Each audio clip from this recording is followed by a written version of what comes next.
Hey traders, Stephen Kwitzel here with thetradersplan.com. Thank you for joining my weekly market update webinar. A couple of quick announcements. If you want to, sometimes I publish these videos on YouTube. So if you want to get them immediately as I publish them, you can go subscribe to my YouTube channel, thetradersplan.com. Also, if you're looking for the best resolution possible, please make this video full screen on your computer. That way you can see everything.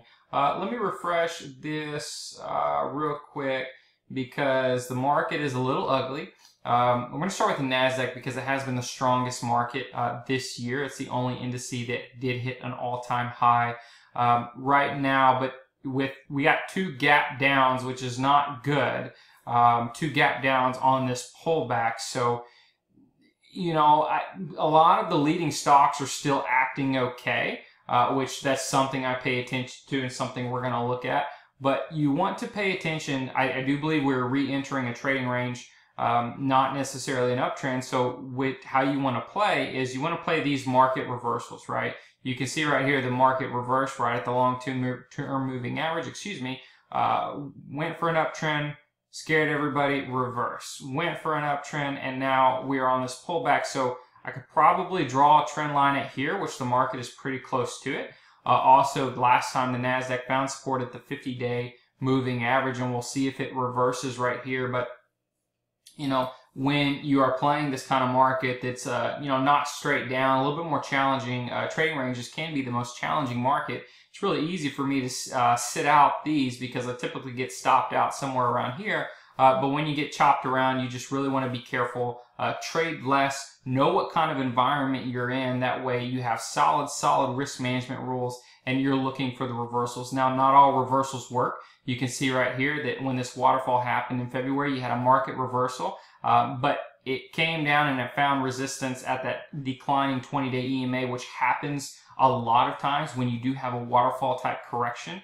It'll come back, it'll snap back hard. Everybody thinks the bottom puts in. It gets, when the 20-day EMA is declining kind of at a 45-degree angle, you know, come back and it'll hit resistance one time and then it'll put in another bottom. So really you have that shakeout right here. So always, especially in challenging environments, be prepared for the shakeout and try to anticipate it. But also don't be scared to step back in when you do see these reversals coming into the market. So we're just going to have to pay attention right here. But, you know, we'll really just have to wait and see. But the Nasdaq is the strongest. I want to go to the S&P 500 on the 60-minute chart. I don't look at 60-minute charts very often, really, unless we're kind of range bound, which I think we're in right now. So you can see right here, this 2,700 level on the S&P 500 has been pretty significant in the last couple months. You can see that it hit resistance, it came down, bounced around, found support at the 20-day 2,700 level, came back, broke back through. So pinballed again between 27 and 2740, broke out, found support yesterday for a day and tried to rally up into the 2740 and then gap below it this morning. So you can see right here. So, you know, I guess the next level would be to look around the 2640 area. You can see right here it has touched a couple times. So and maybe it doesn't get all the way down there, but you have to keep in mind just really where we're at. We're just kind of chopping around. So, you know, make sure, and this is something I'm going to talk about here in a little bit. We're going to look at some strong stocks. Make sure that you're focusing on the strongest stocks, not the weakest, because typically the strongest sectors will hold up in a declining market. So when you're in a correction and when you're in a decline, you really want to pay attention to relative strength lines of certain stocks and how they're acting. And even if they're going sideways when the market is down, that relative strength line is moving up, and that's extremely positive because you can tell that stock is being held back by the market. It's kind of like a springboard, right?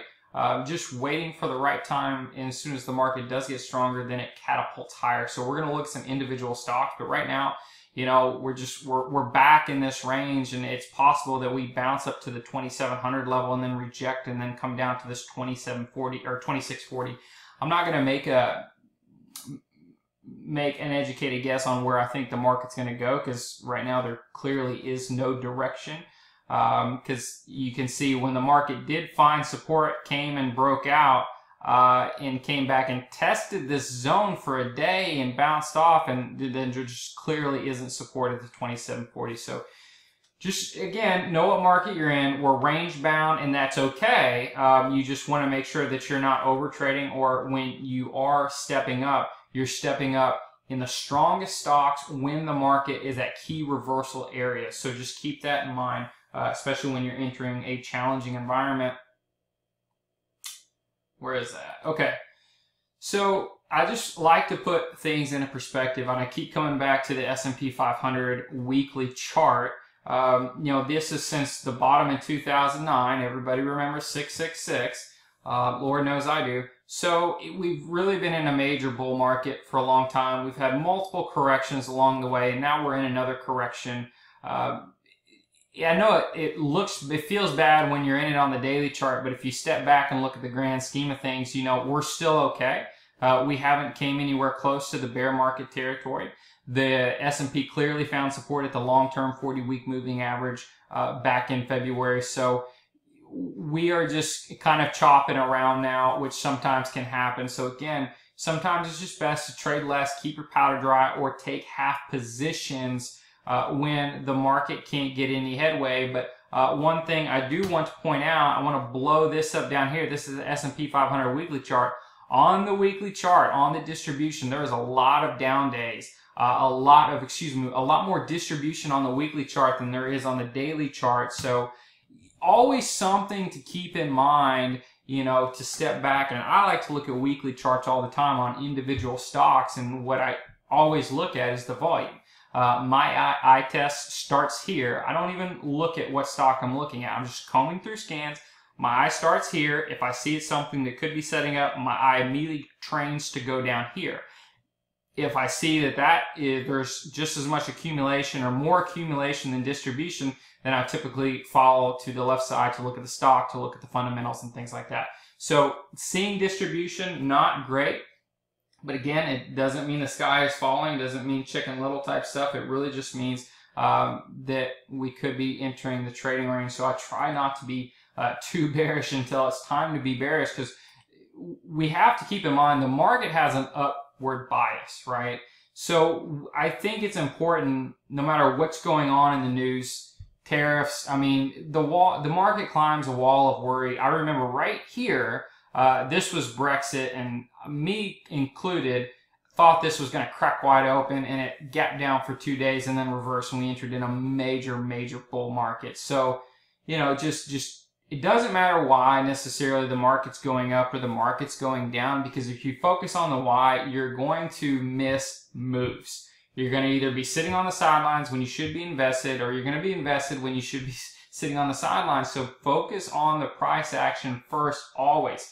Everything else is secondary. And when I say secondary, I'm talking breadth, I'm talking distribution, I'm talking what is really happening underneath the hood as far as what sectors are moving. So I wouldn't even consider what's going on in the news, to me, relevant, just because I've seen so many things that should push the market up that pushes it down, and so many things that the market should crack wide open that goes up. So focus on the price first and just ignore the noise, because keep in mind, they are entertainers first to keep you on their channel.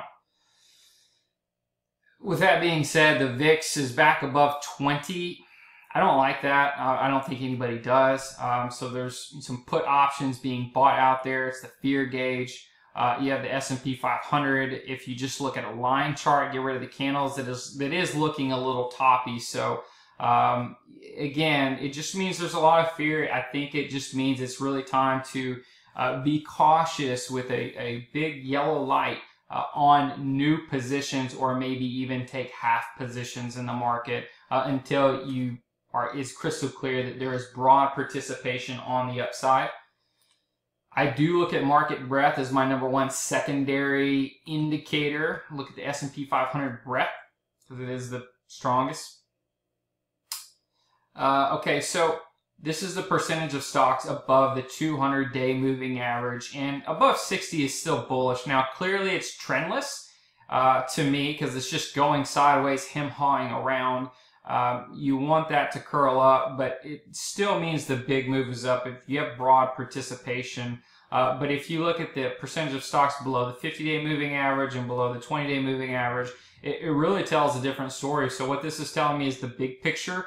The big trend is up, but we are entering back into corrective mode, trading range mode that we'll have to keep our eye on because clearly there's just not enough participation in the market is pulling back. So where pullback though does come opportunity.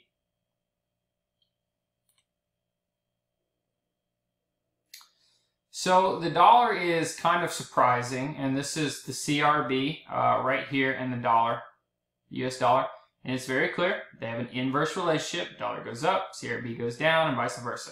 Well, this looks toppy, and this looks bottomy, if that's even a word, but the dollar is at a 8-year trend line and is kind of there for a minute. I thought the dollar was going up, and then the last couple of weeks, it's kind of pulling back a little bit. So it's at a pretty important place, and you can see that sometimes it's came down and touched it 2 or 3 times and took it half a year to figure out which direction it wanted to go. I tend to believe the dollar is what things follow. I don't believe the dollar follows, other intermarket relationships. I believe, the dollar is something you want to pay attention to. Now, I say that, keep in mind that the dollar and all these intermarket relationships, they can decouple from each other, meaning they're inverse relationship for months or even years before they come back. But there's a pretty clear indication that when the dollar goes down, the commodities go up. So this is, I don't know, I just kind of want to wait a couple weeks to see if there's not a clear break right here. There's not a break. It's right at a trend line, but it is a development worth noting, because right here you had this little double bounce. And then it looked like it wanted to break above the that's not 320, that's on the other side, but look, wanted to break above this pivot, and then it kind of go back down. So this could just consolidate for a while. At the same time, the CRB did break out, and then came down to long-term support and is now looking like it wants to find support, maybe base for a while before it's head higher. So again, this is the most interesting relationship to me always, so I'm just really keeping an eye on it. And here in a minute, I want to show you how some of the big commodities, the commodities like gold and oil, they're okay. They're actually in uptrends, but the commodity stocks are not. So there's a divergence going on that's kind of got me scratching my head a little bit. Commodity stocks are actually looking pretty ugly, but the commodity themselves are doing okay. So maybe this is just meant to scare everybody and to the downside, and then the dollar goes back up. So we'll wait and see. These developments don't happen in a couple weeks, couple days, or even a few months. I mean, they take time, but if you're looking for major trends, I would just pay attention to the dollar, and that could help really commodities and commodity stocks. So with that being said, let me change chart lists. Just kind of keep on this. Okay, let's look at XES, and this is the oil and gas equipment services ETF. So this is West Texas in this top panel right here. It's bullish. It's at 65. It's breaking out. It's close to 66, breaking out to a multi-year high. West Texas looks right. There's nothing bearish, in my opinion, about this chart. Okay, so you would think that if the commodity itself is doing fine, typically you want to see the stocks that represent the commodities outperforming the commodities themselves. That's when you want to be on board with the commodity stocks, is when they're outperforming the commodity they track. Well, then you have this XES down here, which fell with everything, fell more than everything in the February sell-off, and has done nothing. There was no flag like the S&P 500. There was no bounce. The 50-day moving average is curling back down, so that we could get a death cross. So I'm very curious as to, it's very interesting to see that the oil is headed up, even headed for a multi-year high, and these energy stocks are just so down. And then I go down to this, the XES relative ratio versus the oil, West Texas. And so this is a relative ratio, so that means when this is going down, it means that the oil stocks are underperforming the commodity and vice versa. it's just so interesting because you can see how long the commodity stocks, or at least these stocks, the oil and gas equipment services stocks, have been underperforming the actual price of oil.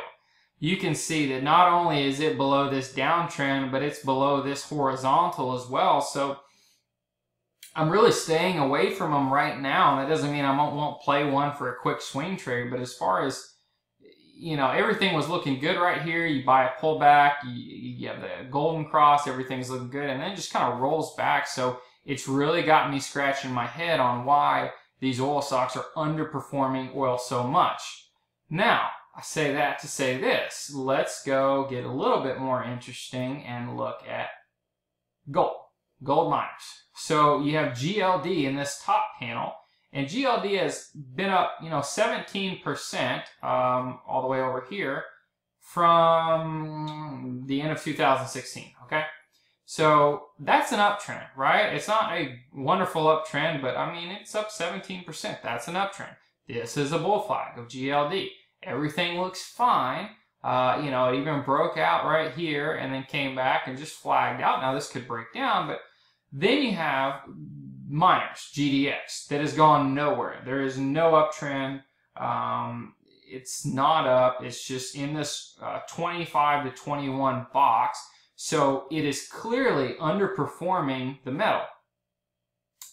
Then you go down here to look at GDX versus GLD. Again, this is a relative ratio. So we are looking at what the commodity, or what the gold stocks are doing relative to the price of gold.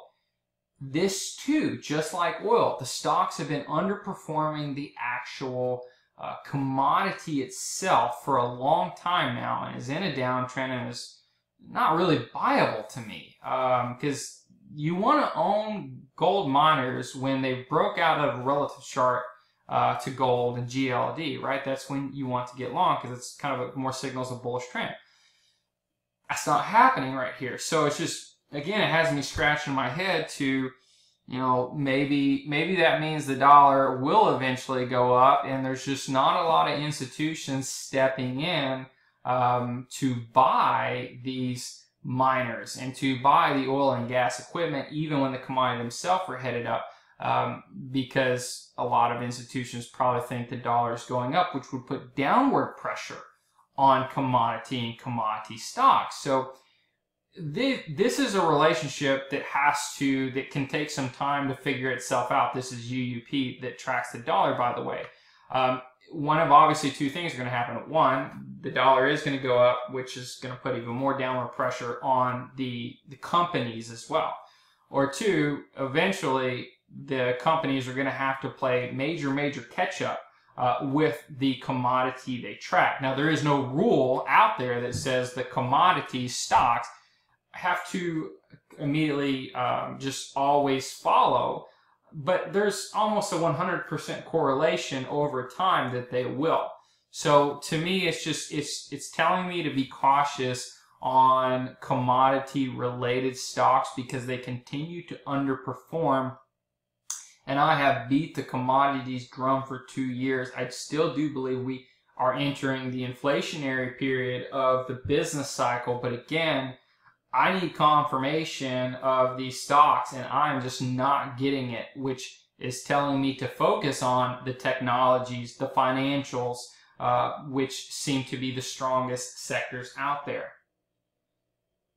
Now, let's go do a sector summary. Man, the market's ugly.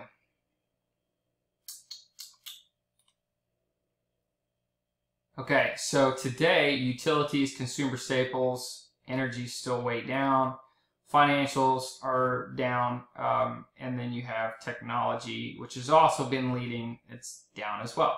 So you have the consumer staples, the defensive stuff towards the top, the discretionary stuff towards the bottom. That makes sense on a down day. You're going to have the more defensive stuff leading. Now, if I go by Scooter right here, you can see cyclicals, technology, financials. Now, this is a 12-month technical rating, a stock chart rating that gives more weight towards the last, I think, 3 to 6 months, based on how a score to 99.9 relative to the other stocks in ETFs in the universe. So you can see the utilities and consumer staples in the last 12-month scooter ranking have been the weakest, and there have been some really strong sectors, but again, I think technology has held up obviously the best. It has held up the best. So when the market pulls back and you get those reversals, you're going to want to be looking in these sectors for the strongest stocks at key reversal points that are just looking poised to pop.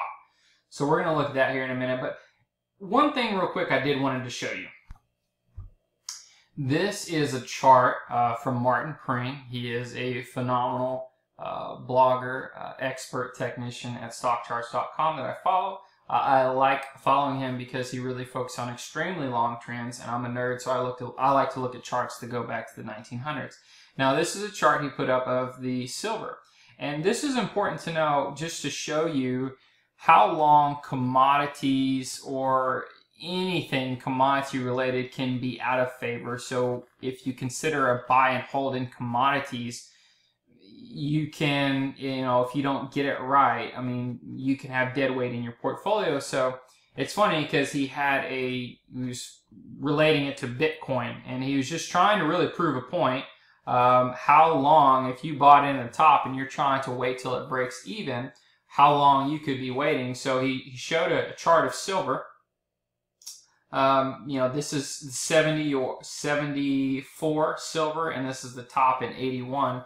And you can see right here, it took silver, the price of silver, 31 years. If you were to buy towards the mania top in 1980, 31 years for you to break even in silver.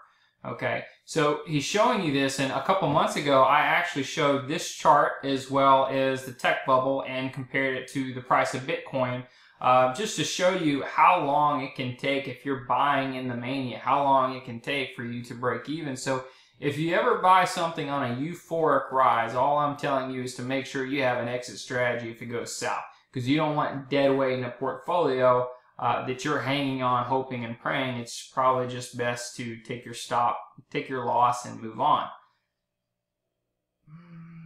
Okay, so I want to look at some individual charts. I want to look at some charts right now. I want to, actually, before I do that, I want to look at some industry ETFs real quick. Just drag this over here so you can see utilities. That's not really what I wanted to look at, but you can see they're trying to make a counter trend rally, but look at the relative strength line. So utilities are starting to come in a little bit. This is a bear market, so I'm not saying back the truck up on utilities, but it's kind of looking a little bit interesting. And then you have REITs that are up today, but what I was more interested in is what's down today, just to kind of prove my point on why commodity stocks are just looking ugly. You have the XME right here, which tracks metals and miners of all kinds, looking like it's about to test this horizontal and test the long-term moving average. So that's looking ugly right here. You have the steel, looks very similar. The SLX, the steel ETF, looks pretty ugly to me. Copper miners looks a little bit better, but still, this is, maybe you buy that if you really like copper miners, but they just, they took a bounce, they came back, and they never really got close, and now they're rolling back again for a second stab. And then you have the MLPs. That's a downtrend if I've ever seen one. And it's interesting, too, because you had a reversal right here, and I was talking about this, and it made a nice trend. But as always, nothing runs forever, and you have to have your plan in place. This trend line broke, okay? This support did not hold, and there was an announcement on basically some tax law that they changed on how MLPs can change their taxes, and it didn't bode well, and it's getting ugly. So I don't know. I'd pay attention, but even at an 8.8 yield, I mean, that yield the price could go down, that yield could become 10. Look at it, and this is always interesting. Look at dividend paying stocks. You think they're safe, how far they can fall. I was a financial advisor in the 2008-2009 market correction.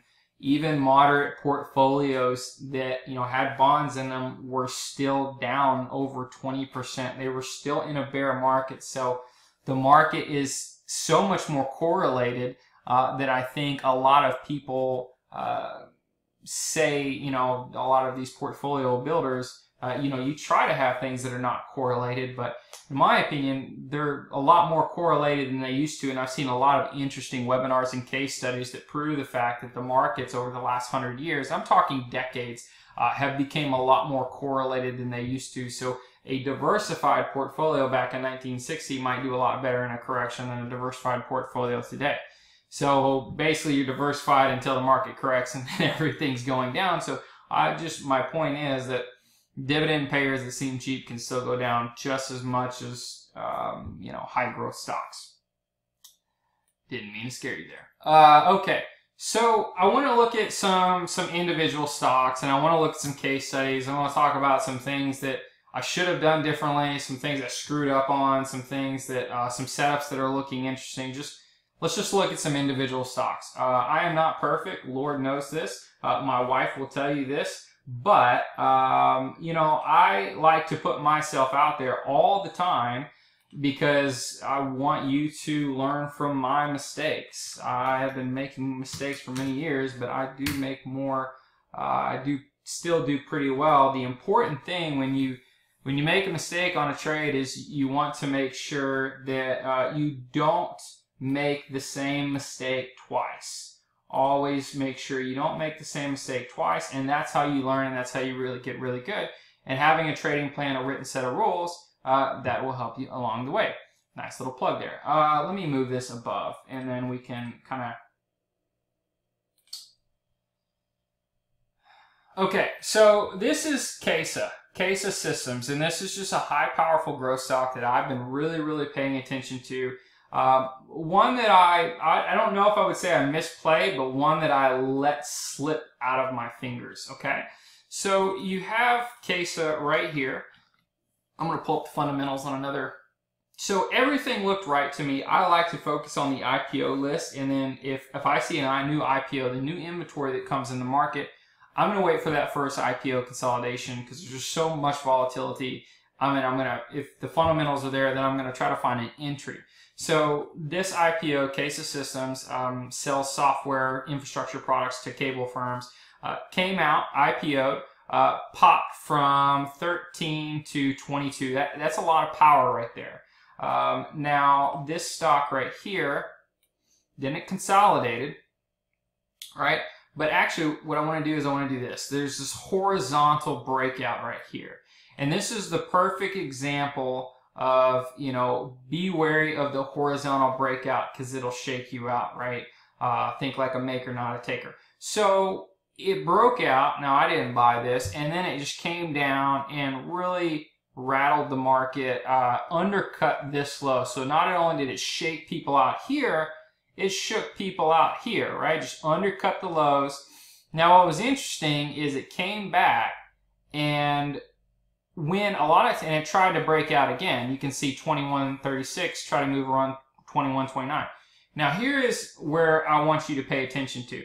When it reverses below the horizontal pivot and finds support at that 20-day moving average and then takes off, that's your entry right there. Actually, if you really like the stock and it finds support for a couple of days at the 20-day moving average, this is your true entry because you're buying the shakeout, not the breakout, okay? So I didn't buy it here because this and this scared me a little. So I was chicken. And then it retook the pivot in heavy volume. Now, it retook the pivot. This was a day it was up 12%. If you didn't buy it here, you should have bought it here because it cleared all three of these pivots in pretty good volume down here. Pop, came back. Now that horizontal spot is support. And then it just absolutely took off. Some of the best stocks, the strong stocks, man, they don't make it easy for you.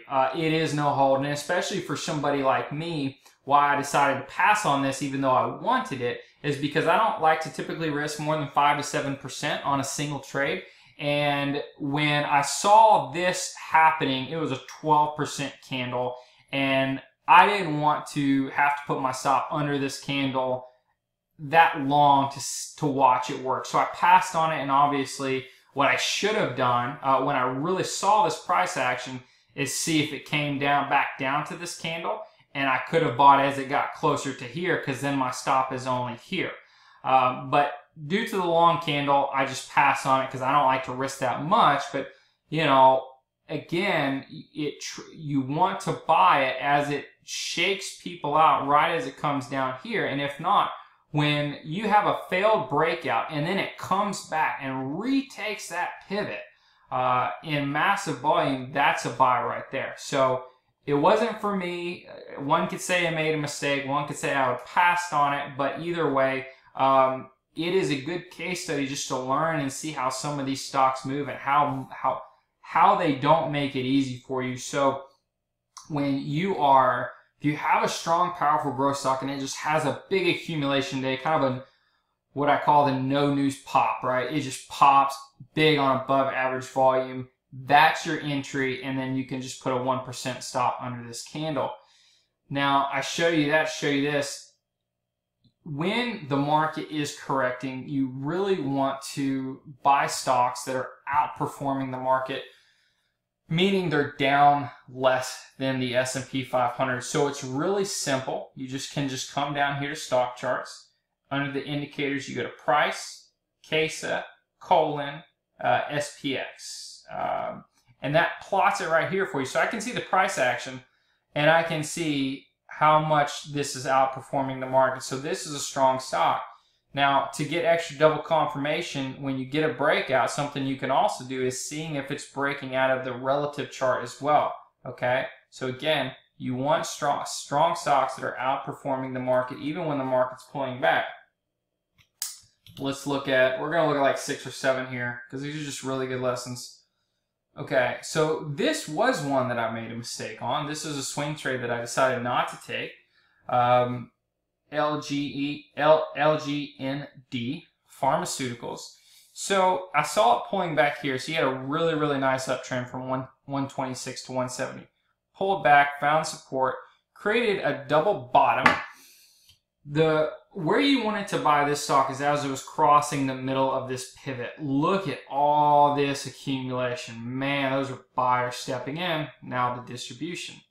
But you could have bought this for a nice little swing trade.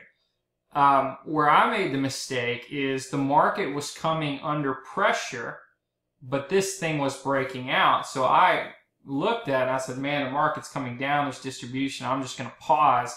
And it just absolutely took off. So this is just, and that was a mistake I made. This is a trade I probably normally would have took, but didn't. And I just could have rode this, you know, for 5 or 10 points.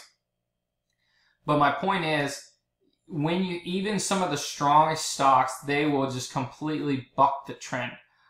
So they don't give you, and then by the time it was up here, I was like, well, it's too extended. So the strongest stocks will not give you a lot of opportunities. So sometimes, even for me, I might put a buy stop order on something to force me to purchase the stock as it crosses key levels. So an idea of this, if I thought the market was kind of rattly, I was just going to say, okay, I'm going to put a buy stop order in for 160. That means as it clears this pivot, clear as day, it's just going to automatically trigger me into a market order as it crosses that level. And it's going to buy the shares that I was meant to buy. That helps a lot of reasons. One, you make trading as mechanical as possible, and you're getting rid of all the biases you have. And two, you don't have to watch your stock or have analysis paralysis and think the market should go down or it is going down, and you try to talk yourself out of a trade. Buy stop order, boom, would have been good. So that's something that I have corrected for some of the strongest stocks, and you can see right here, this is pretty much been outperforming the market. Now, when the market was correcting, to me, this right here, and this is relative to the S&P 500, to me, this right here is good because it was going sideways, meaning it was performing with the market. That to me is solid because even the strongest stocks are going to get whacked in a correction, but it didn't get hit that hard It was hanging in there, just going down with the market, and this is a powerful growth stock, clearly. So again, you know, always check your relative ratio to see, is it performing in line with the market? And you can always run scans to find out, you know, what stocks are outperforming.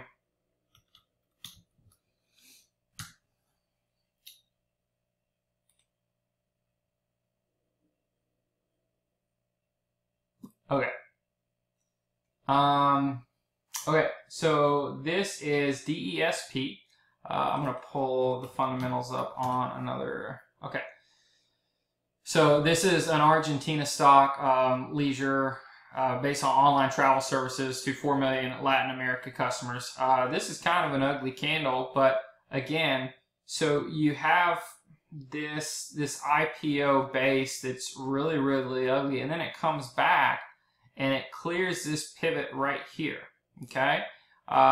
Breaks out, pulls back, and is now finding support right at this pivot, right in this 31 area that it struggled with earlier, okay? So what was resistance is now support. But I really just want to focus on the last few days. Even though this has been pulling back, you can see that the relative strength line, it doesn't go straight up every day, but is rising.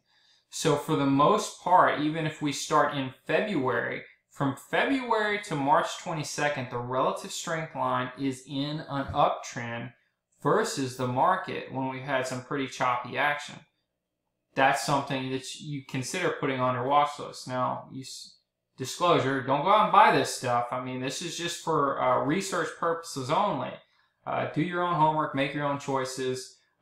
This is not a buy-sell recommendation, but you know, my point is, like, when you see this, this is just the kind of stuff that when you get in a better environment, these are going to be the most powerful ones. You couple it with some fundamental analysis, which I always do. I like strong return on equity and accelerating earnings per share growth. It gets pretty interesting. Okay, so Spartan Motors, this is interesting right here. It just made a massive run. Let's just say from 7 all the way up to 17, so a 2.5-fold. And now has several failed breakouts. So you can see, actually I kind of want to pull it over from Mark Smith right here. It's just easier. SPAR. Oops. Let me get the daily chart going on this. So look, it made this massive run, and after it makes a massive run, it needs a breather. So it made a really nice cup with handle. I mean, that's textbook. Ain't nothing wrong with it. Breakout failed. Why did the breakout fail? It just needed more time. Breakout failed, rolled back over into a deeper consolidation, right? But look at what happened. It broke out horizontal and then came down and it kissed that 20-day moving average and found support. So when you got these horizontal breakouts, these cups, and it can't clear it, right, it's because the market makers are exchanging hands to the weak ones, right? So the market makers are selling to you, you're buying. Don't get me wrong, I've been this guy plenty of times. And that's going to push it down, shake you out, stop you out, and going to come down and find support at the 20-day moving average. When you see that happen, that's typically a good entry. And then it might chop around a little bit, but still, it's up. Right, so it's holding just fine.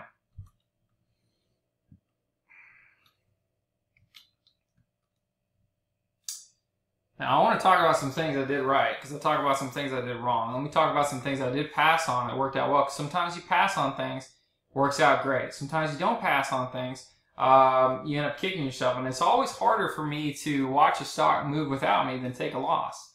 It is. It's psychology. But I was looking at this for a swing trade. And I was looking at, actually let me redraw that. I was looking at let me get those out of the way real quick. This is the weed ETF. But it just went parabolic, and then it sold off hard, and then it just chopped around and consolidated. Well, I was picking a point in the middle of the bottom of the consolidation, right? The double bottom, whatever you want to call it. For it to clear to signal a new uptrend. Well, I have a rule. A lot of times I try to wait towards the end of the day, and I did, and it just could not clear the pivot with conviction. So I passed, and then it rolled over. And then it didn't clear it on above average volume. There was no volume as well. So I want to look at Trivago to show you another example. This is a stock I've been waiting to buy for a lot of reasons. But, you know, you have Trivago that just got, I mean, taken out to the woodshed. But then it's been extremely quiet. No really volume coming in. No above average volume coming in as it's going sideways. I like quiet until it wakes up. I picked this 854 pivot right here that I was going to buy, so hopefully it would start to climb the right side of the base. The problem was when it cleared this pivot, there was just no volume on it, so I passed. I was like, maybe it goes up a little bit and then it starts to pull back and create a handle, and then I buy that breakout. Well, it created a handle, all right, but now there's no more support. So when you pick a pivot, you know, in a U shape, right? You don't want to buy when it crosses the 1005. You want to buy as it crosses the double bottom or the middle of the base, and you want the fast movers too.